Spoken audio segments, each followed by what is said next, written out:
My name is Andrew Betwain. I'm the managing editor of fundoperator.com, and today I'm joined by Deon Pillay, head of marketing operations and co-chair of Legit, Legal and General Investment Managers Employee Diversity and Inclusion Resource Group. Deon will be speaking at our Fund Operator Summit Europe in the third day on November the 17th and the Fund HR Talent and Inclusion Forum. He'll be speaking on a panel talking about invigorating constructive dialogues, strategies to discussing diversity and equality issues to create an inclusive environment. Deon, hello, how are you? Hi, Andrew, and I'm great, thank you. And thank you for having me on the platform today. It's lovely to have you here. So I'm going to dive into the questions straight away and get us going. So my first question is, D&I has become much more important to companies over the past few years, and many are still struggling with certain concepts or what could be construed as maybe they're moving too slowly. What would your advice and advice on methodologies be to those that are hesitant to progress in making D&I a key facet of their operational structures? That's a great question, Andrew, and one we hear quite often. I think DEI, like you say, has become a business fundamental. It's not just a tick box exercise anymore, as we know the importance of DEI, especially in generating revenue and new business. We know that clients, especially now, are very cautious around investing in companies specifically, but also where they're spending their money, especially if companies aren't seen to be diversity inclusive.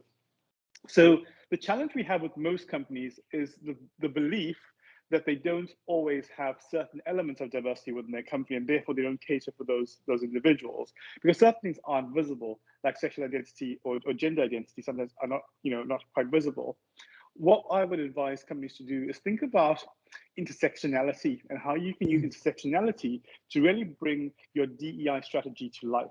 So if you cater for all aspects of diversity through an intersectional lens, you can actually have a much more engaged conversation, because lots of companies still focus on three traditional things, right? They focus on ethnicity, which has now become a big talking point. The focus was on gender about 5-6 years ago, and that's still ongoing conversation, which is really, really important. And then it's the LGBT piece, which is also still in the frame. And those are the three elements that they tend to focus on, forgetting about health and well-being, which has become really important for most employees, specifically after the COVID pandemic, which is kind of ongoing. And then we also have the challenge around socioeconomic mobility and ensuring that we give the same sort of opportunities to people that come from disadvantaged backgrounds. And then neurodiversity is also playing a really, really important part in the space at the moment. So how do you make sure that you're catering for all types of employees within your organization, and intersectionality helps address that. So when you're doing your events, for example, making sure that you have an intersectional lens on your events, inviting different people with different views to the table to discuss the topics. The other key thing is policy, and this is really a quick win for most businesses. Make sure your policies are inclusive, right? Even the workplace environment that you're creating, make sure you think about it from an inclusive perspective, specifically for people who are neurodiverse, and how you sort of set up your workplace. Simple things like lighting, noise, etc. plays a really, really important part. And you asked about why people aren't having the discussion. How do you create that discussion and debate within the organization? I guess there's a two-pronged approach that we take. One is the top-down approach, and the second is the bottom-up approach. But we're still seeing what we call a sticky middle, and I'll come to that in a second. The top-down approach is making sure your senior leadership are really engaged, and they are the sponsors of these networks, because diversity, equity, inclusion has, for us, become a sort of strategic pillar. And what we've made sure is every single person's objective now contains an element of diversity, equity, and inclusion in it. So for us, it's important that we are measuring the impact that people are having through their daily interactions in the business and changing our culture at Legal and General. So for that, it's starting the debate from the top and making sure people have permission to, one, get things wrong, provided they're learning from getting things wrong. Because when people are too scared to start the conversation, that's when people stop talking. Now, we know we live in a very PC environment at the moment where people are very scared to get things wrong, specifically around gender and race. And therefore, we don't have those robust conversations that we were having in the past. I say giving people permission and then encouraging them to attend events, because we know that most people and most companies right now are resource constrained, and therefore they don't feel like they have the time to engage in diversity, equity, inclusion. They see it as a very fluffy operational type thing or an HR thing. What we should see it as the business imperative, and people that don't want to engage in these conversations because they don't see the importance of it, When you turn it on its head and say it's about business growth and business strategy, you then start to see people take a very different view on diversity, equity, inclusion, and why it's important for them to get involved. So that's the two parts that I talked about, sort of the sticky middle and getting them to change, and then the top down. The bottom up is really empowering your people within the organization to start having those conversations in a safe environment. So by creating these networks within the organization that we have a community within a community, that makes sense. So even though we have the overall strategy, we have each of the diverse networks specifically catering for those individuals who identify in a certain way and their allies to come together and really have robust conversations on matters that impact them and things that they're concerned about. I think that's a great way of starting that journey in empowering your people to have those conversations. Some really interesting points there, Deon, and I particularly found that part about interesting about bringing other people in. So I wanted to, you mentioned some of your own thoughts there, and I wanted to sort of build on that in ways that, for my next question, can you talk us through some of your own personal strategies for not starting the conversations, but maybe sort of invigorating them and getting them really going and getting down to that nitty gritty, into that granular, and trying to bring people in and change minds, that sort of thing. Yeah, the first thing is the power of storytelling. So I love telling a story, but I like to start with my personal story, because when you make it personable and relatable, it connects with people. And then it makes people think differently, because we hear lots of sort of the standard stories of other people and no one really cares. But when it's somebody close to you and it's someone that you work with, a colleague, sometimes these stories have much more power and they can really change and win hearts and minds. Was it Heinz? Hearts and minds, because I think that's sort of the starting point.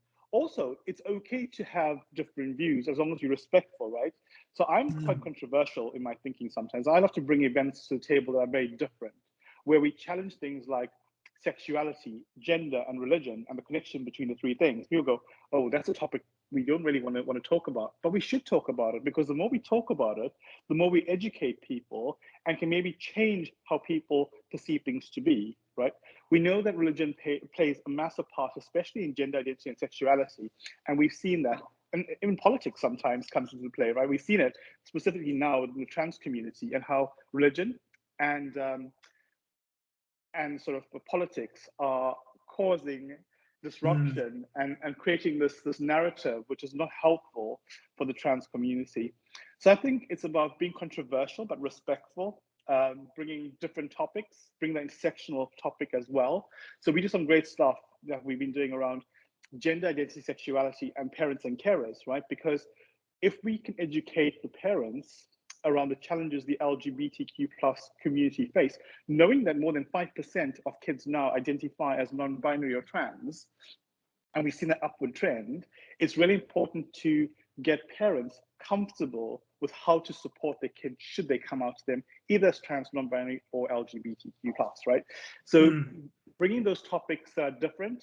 The other one that I've been working on at the moment is looking at how the British Empire has impacted the LGBT community. And this is looking at it more from mostly in African countries, so Black people, because there's still this denial that Black people exist, right? Because we know that in lots of African countries, because of cultural nuances and religion, they don't see it as being a thing or something that they are not comfortable with having the conversation and debate about.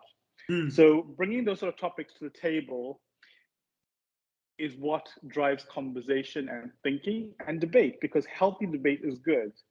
Because if we just step back and create comfortable allyship programs, we focus on all the touchy-feely stuff of LGBT inclusion, not much is going to change. I mean, I get in trouble for saying this sometimes, but I think the word ally is very passive.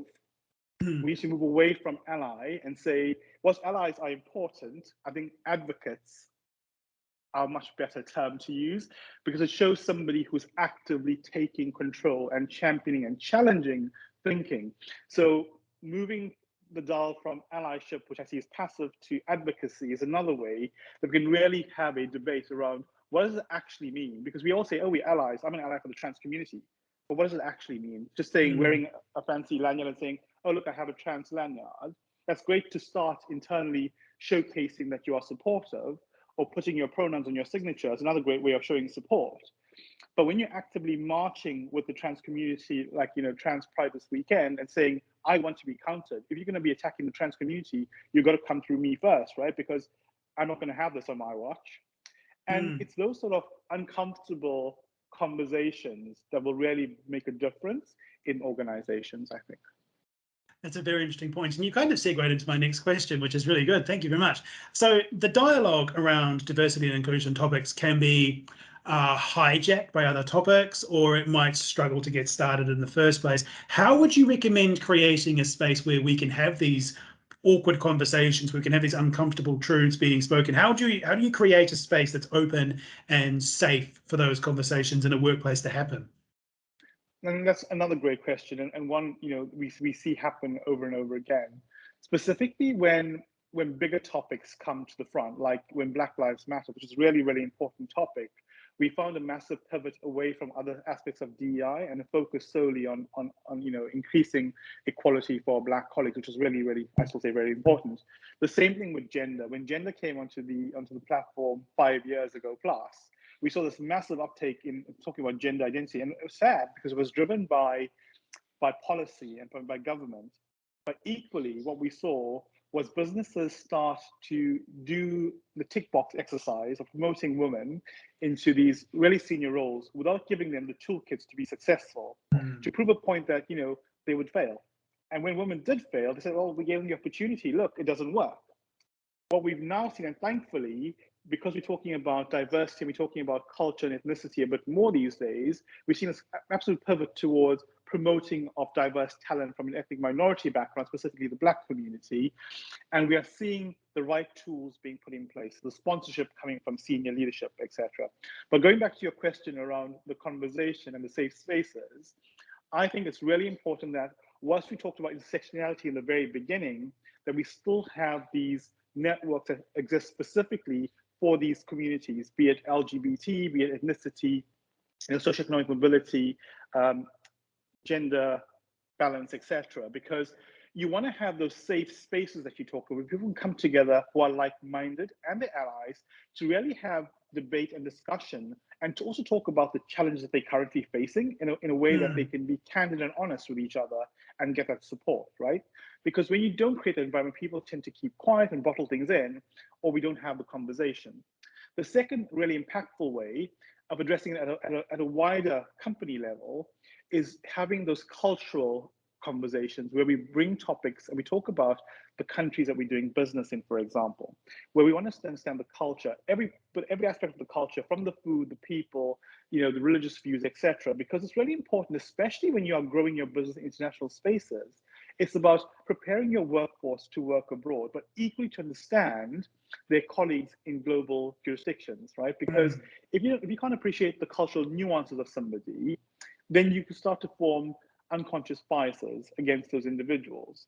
I remember going for an interview once, and the person was looking at the table constantly, and I didn't realize that in the Japanese culture, it's disrespectful for a female to look you in the eye when they're speaking. And I thought, God, what an awful interview. I don't want to work for the organization. So it just kind of shows you that if we don't actually engage in conversations and learn more about the cultural nuances, we start to form all these biases, which then impacts our DEI strategies, right? So creating a safe space for people to have those conversations is absolutely important. It's also about addressing it at a more higher level and bringing up those cultural conversations. And the last piece, which I found really shocking, is 95% of companies don't provide guidance to the employees who they send to work abroad. So imagine you're going to a country which is not LGBTQ plus friendly. You have no idea of the laws or regulations in those countries, and suddenly you're working there, something goes wrong, you don't know who to reach out to. So I think the approach now is not just thinking about the LGBTQ plus community, but thinking widely across your diverse workforce. What information should you be giving them when you send them to work in those new environments, right? It doesn't matter whether they're LGBTQ plus, especially trans, or females specifically, going to work in certain countries where may not be as safe for them.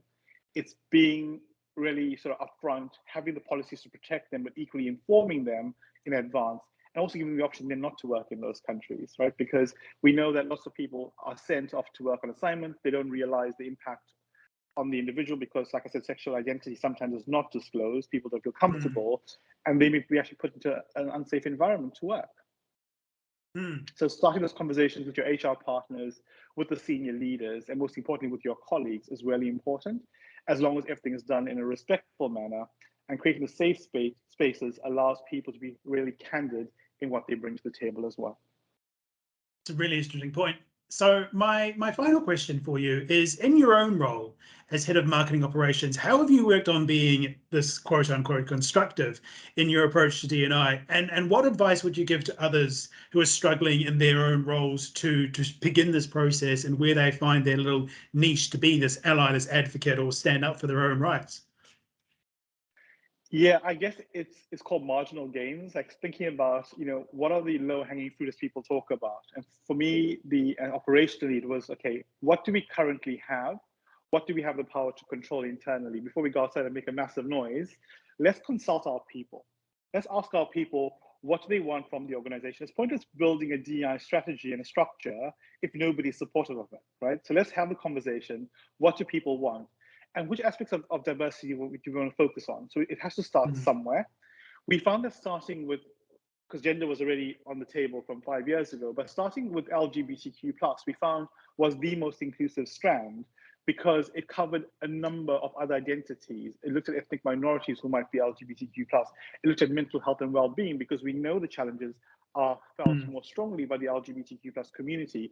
So building the framework around the LGBTQ+ community, but remembering the other marginalized groups that we wanted to focus on as well, we were able to put our strategy in place. So starting with policy change, getting the HR people in the room and the specialists and consulting other organizations. You have great organizations like Stonewall, Mermaids, Global Butterflies, who can come and help you in your policies. So for us, creating a trans inclusion policy was really important for us because we had colleagues who identified as trans, and even if they didn't identify as trans, it was important to have the policy in place to attract the staff that you wanted to reflect society, right? Mm. That's the first part, getting policy right. And then senior leader sponsorship is extremely important. It's a top-down visibility of people really championing it and saying, we are doing this because we genuinely care about it, not just tick box exercise. Very, very important. It's then getting people who are passionate about diversity, equity, inclusion, but also giving them the time in their day-to-day jobs to actually do this as part of their day job as well, right? Because Mm. we all want to get involved in DEI, but imagine doing an 8-hour job plus and then having to spend more time doing diversity and inclusion stuff. It can be draining. And to make it really sustainable, make sure when you have your co-chairs, your chair structures for the networks, you have a number of co-chairs instead. That way Mm. the load is shared and it's balanced. And the diversity of thinking also shapes the way the networks will grow and thrive. And representation is really, really important, especially for the LGBT perspective. It's making sure the gender balance right. Because if you don't have somebody who identifies as female, lesbian, or trans on the network, attracting that diverse group of people to the network is absolutely challenging. What we've seen in Mm. the city and other industries, male-led networks, especially in the LGBT space, are not really successful. And that's because it doesn't attract the lesbian community and even the trans community sometimes. So it's making sure you think about the gender balance and ethnicity balance as well as we talk about the other demographics in the DEI space. Because even when you start to create events, think about who's attending your events and making sure your panels are reflective of society. Because the minute you get that wrong, lots of speakers now will not attend. Like if someone says to me, we're having 4 white males speaking on a panel, and I'm like, well, no, I'm not going to be able to tick a box. Where's the female representation, right? Where's somebody else that's different from me? Where's their perspective coming on this panel?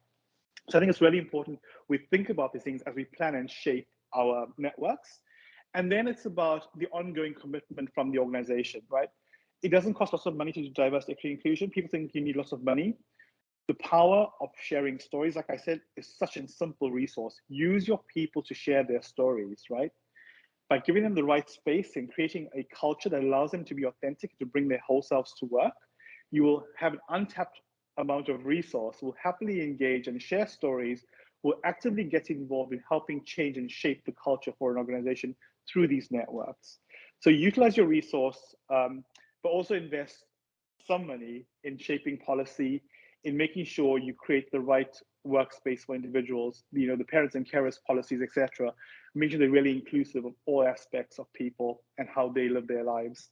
So I think that's really important. And then the last piece I would say is the sponsorship, making sure you have at a senior level somebody sponsoring individuals, not just from a DEI perspective, but from a career perspective, so that we can shape and build talent pools for the future. Because we keep hearing the narrative, oh, we can't find somebody who's Black to be in a senior role, or we can't find someone who ticks this box. And it's not about ticking boxes, it's about identifying and nurturing talent within the organization that helps lead to change for the future. Brilliant answers there, Deon. I mean, I've learned so much in this call. Thank you so much for your time today. It's been an absolute pleasure hearing your thoughts on this. And if you are interested in hearing more of Deon's thoughts, please do join us in November in London for the Fund Operator Summit Europe's HR and Diversity Inclusion Forum, where Deon will be speaking about more on these topics. And there's a lot of topics to cover in D&I. So please do find more details on ClearPath Analysis' website for the event. And thank you very much to Deon. And thank you very much. Thanks, Andrew.